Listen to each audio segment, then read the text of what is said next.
మోదీ కూడా ఆయన ఇంట్లోకి పిలిచినాడు చాలా సార్లు. ఇది మీ ఇల్లు రండి ఎప్పుడైనా. రాజకీయ నాయకులు వచ్చినప్పుడు ఇది కూడా ట్రోల్ అయింది కదా. ట్రోల్ అయింది. రాజకీయ నాయకులు వస్తారు పోతారు, అది అది వాళ్ళ అది పర్సనల్గా విషయం, పాలిటిక్స్లో భాగంగా వస్తారు. దాన్ని ఈయన ప్రేమతోనూ కాదు, ప్రేమతో అయితే బీజేపీ ప్రభుత్వంలో ఆయనకు రాజ్యసభ మెంబర్ ఇస్తుంది. ఎందుకు ఇవ్వలేదు? అంత అంత వర్త్ క్యాండిడేట్ అయితే ఎందుకు ఇవ్వలేదు? ఇప్పుడు ఈరోజు చూడండి, ఒక టైంలో పవన్ కళ్యాణ్ రకరకాలుగా ట్రోల్ చేసారు. ఈరోజు ఆంధ్రప్రదేశ్కే హీరో అయి ఉన్నాడు. ఇప్పుడు ఆయన అంటే హీరోయిజం అని అట్టుండాలి, అంతేగాని రియల్ హీరో అయిండు. హీరో నుండి రియల్ హీరో అయిండు. షీస్ ద షిప్ అన్నాడుగా. సో ఈయన ఇప్పుడు అల్లు అర్జున్ కూడా సెల్ఫ్ డబ్బా కొట్టిన ప్రయత్నం చేస్తే జీరో అయిండు. అంటే మొన్నటికి మొన్న మనం చూసినాం కదా, ఒక దానికంటే ముందు బాలకృష్ణ గారితో ఒక డిబేటు అవి జరిగినాయి. దాంట్లో సెల్ఫ్ డబ్బా కొట్టుకున్నాడు.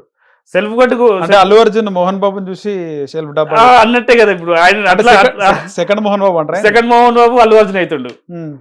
సో అట్లా సెల్ఫ్ డబ్బా కొట్టుకోవడం వల్ల మోహన్ బాబులు అంటే మోహన్ బాబు అయితే కావచ్చు కానీ హీరో అయితే కాలేవు, జీరో అయిపోతారని భావిస్తున్నాం.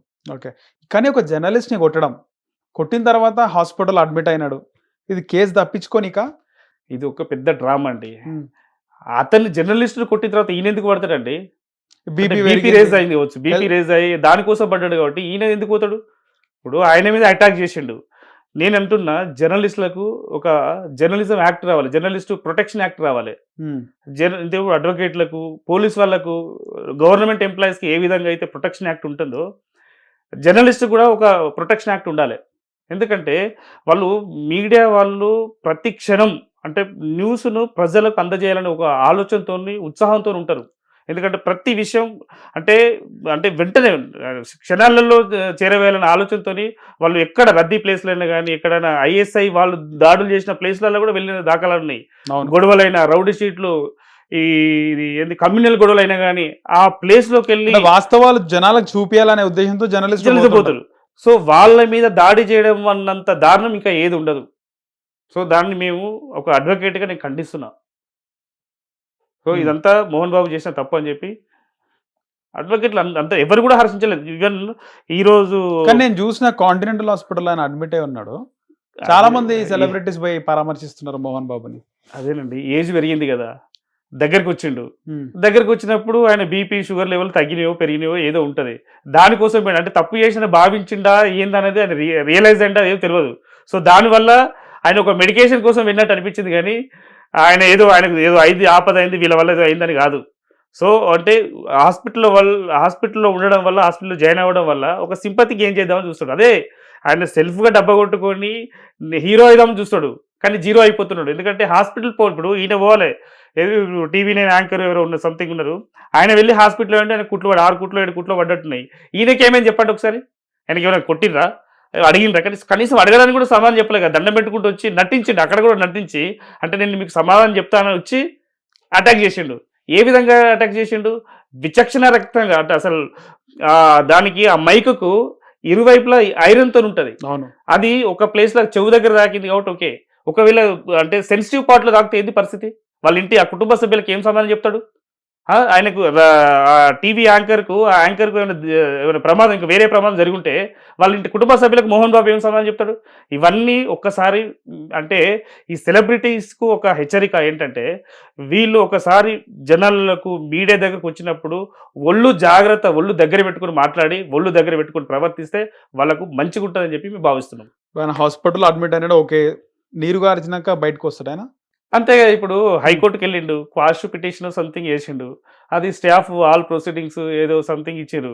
తర్వాత ఊరటాను కూడా వచ్చింది కదా, ఊరట వచ్చింది. దానికంటే ముందు బేసింగ్ అండ్ కంప్లైంట్ ఏం చేశారంటే సెక్షన్ 118 అంటే ఈయన ఏంటంటే ప్రోవోక్ చేసి కొట్టినట్టు అన్నట్టు వచ్చింది. సెక్షన్ 118 BNS ప్రకారం పెట్టినాక దాన్ని ఆల్టర్ చేసి 109 పెట్టిరు, 109 BNS యాక్ట్ పెట్టిరు. అదేంటంటే అటెంప్ట్ మర్డర్ కేసు పెట్టిందంటే ఆయన గిల్టీగా, ఆయన తప్పు చేసినట్టే. ఇప్పుడు అటెంప్ట్ మర్డర్ కేసు ఎవరు పెడతారు? అక్కడ ఫిజికల్గా అటాక్ చేసి ఒక రాడుతోని కానీ లేకుంటే ఒక ఐరన్ వస్తువుతో కానీ ఒక చాక్ లాంటి దాంతో కొడితే 307 పెడతారు. 307 ఏమి పెడతారు? రౌడీ షీటర్ల మీద పెడతారు, దొంగల మీద పెడతారు. ఎందుకంటే అక్కడ స్టాబింగ్ చేస్తారు కదా. సో దానివల్ల పెట్టాల్సి వస్తుంది. ఈయన మీద ఎందుకు పెట్టిరు? ఆ సెక్షన్ పెట్టినంటే ఆయన ఒకసారి ఆలోచించుకోవాలి. నా మీద 307 పెట్టే ఆలోచన వచ్చింది పోలీసు వాళ్ళకంటే నేను ఎంత తప్పు చేశాను అని చెప్పి భావించాలి. జర్నలిస్టులకు అంటే తెలంగాణ రాష్ట్రంలో కాదు, అంటే యావత్ భారత్లో ఉన్న జర్నలిస్టులందరికీ బహిరంగ క్షమాపణ చెప్పాలి. క్షమాపణ చెప్తే కానీ అయినది ఆ పాపం కడుక్కోలేరు. ఎందుకంటే ఎవ్రీడే ప్రతినిత్యం ప్రతిరోజు జనాల ఉండే మనుషులను వీళ్ళు దాడి చేయడం అనేది అమానుషం. మా ఇంట్లోకి వచ్చినారు, మా ఇంట్లోకి వచ్చి మైకులు పెట్టినారు, మా కాంపౌండ్ వాళ్ళ లోపలికి ఎందుకు రావాలి, గేట్ లోపల ఎందుకు రావాలని కూడా మాట్లాడుతున్నారు. మీరు ముందుగా సెలబ్రిటీ అయినప్పుడు మంచు మనోజ్ గారు కూడా సెలబ్రిటీ, ఆయన సినిమాలు తీసిండు. ఈ మధ్యలో కల్లా యంగ్ అండ్ డైనమిక్ ఒక హీరో అయితే ఆయనకి ఏదో ప్రాబ్లం ఉన్నది. ఆ ప్రాబ్లం ఎక్కడో చెప్పుకోవాలని ఒక ఆలోచనతో ఉన్నప్పుడు మీరు 4 గోడల మధ్యలో మీ ఇంటి లోపల సమస్య పరిష్కరించుకోవాలి. బయటికి ఆయన వచ్చిండు, దాని తర్వాత మీరే వచ్చి దండం పెట్టారు. మీరు రాకుంటే వీళ్ళు రాకపోతుంటారు కదా. మీరు కూడా ఒక హీరో లాగా భావిస్తున్నారు కాబట్టి మీ యొక్క కథనాలు కూడా వీళ్ళు ఎప్పటికప్పుడు ప్రజలకు చేరవేయాలి కదా. చేరవేయాల్సిన బాధ్యత ఎవరికి ఉంటుంది? మీ ఇంటి సభ్యులకు ఉంటుందా, ఇక వేరే వాళ్ళకు ఉంటుందా? మీడియా వాళ్ళే కదా.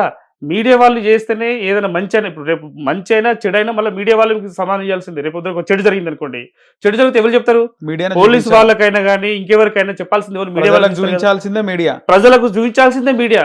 అట్లాంటి వాళ్ళని పట్టుకొని మీరు ఏ విధంగా దాడి చేస్తారు? దాడి చేయడం చాలా తప్పు. ఈరోజు ఒక మినిస్టర్ గారు కూడా స్పందించి ఇట్లా చేయడం తప్పు, చట్టరీత్యా తప్పు. ఏదైతే సెక్షన్స్ వర్తిస్తాయో ఖచ్చితంగా మేము శిక్షిస్తాం, శిక్షకు అర్హులవుతారని చెప్పి ఒక స్టేట్మెంట్ కూడా ఇవ్వడం జరిగింది. చూసిన మార్నింగ్ ఇచ్చిండ్రు, ఈరోజు మార్నింగ్. అవును. ఒకవేళ ఆంధ్రప్రదేశ్లో జగన్మోహన్ రెడ్డి కనుక అధికారంలో ఉంటే మోహన్ బాబుని కాపాడే ప్రయత్నం చేస్తుండేనా స్వామి, ఏమంటారు? ఇక అది అంటే చట్టం ముందు, ఇంతకుముందు చెప్పినాం కదా, చట్టం ముందు అందరూ సమానులే. సెక్షన్ ఒకరికి ఒక సెక్షన్, ఇంకొకరికి ఇంకో సెక్షన్. పెద్దవాళ్ళకు పెద్ద సెక్షన్, చిన్న వాళ్ళకు చిన్న సెక్షన్ ఉండదు. సో చిన్న వాళ్ళకు పెద్ద సెక్షన్, పెద్దవాళ్ళకు చిన్న సెక్షన్ ఇట్లా కూడా ఉండదు. సో దాన్ని ఏంటంటే యాజ్ పర్ BNS 109 ప్రకారం there is no doubt without notice ఆయన అరెస్ట్ చేసే అవకాశం ఉన్నది. అరెస్ట్ చేస్తారు కావచ్చు మేము భావిస్తున్నాం. ఇప్పుడైతే హాస్పిటల్ ఉన్నాడు ప్రజెంట్, కానీ బైండ్ ఓవర్ అనే వార్త కూడా వినిపిస్తుంది. బైండ్ ఓవర్ అనేది MRO ముందు ఇల్లీగల్ యాక్టివిటీస్ కానీ ఒక మందని కంట్రోల్ చేయడానికి చేస్తారు పండుగలప్పుడు.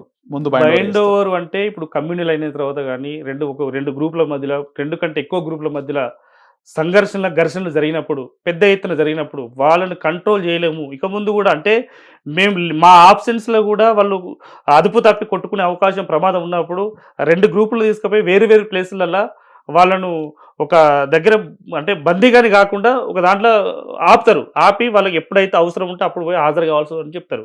హాజరయ్యే క్రమంలో వాళ్ళను బందీ ఏమంటుందని బైండ్ ఓవర్ చేస్తారు. ఆ బైండ్ ఓవర్ను ఈ పోలీస్ స్టేషన్లో వాలంటీర్గా తీసుకెళ్ళి వాళ్ళు కంపల్సరీ సపోర్ట్ చేయాల్సిందే. పోలీసుకి కానీ లేకుంటే MRO దగ్గర కానీ బైండ్ ఓవర్ చేస్తారు. ఆ బైండ్ ఓవర్ అప్పుడు ఎంత టైము ఏదనేది ఆ బైండ్ ఓవర్ టైంని బట్టి, అక్కడ జరిగిన సంఘర్షణ బట్టి, ఆ ఘర్షణను బట్టి, అక్కడ ఉన్న ఏ విధంగా ప్రమాదం పొంచి ఉంటుందో ఆ ప్రమాదాన్ని బట్టి వాళ్ళు ఆ బైండ్ ఓవర్ చేసే అవకాశం ఉంటుంది. ఓకే.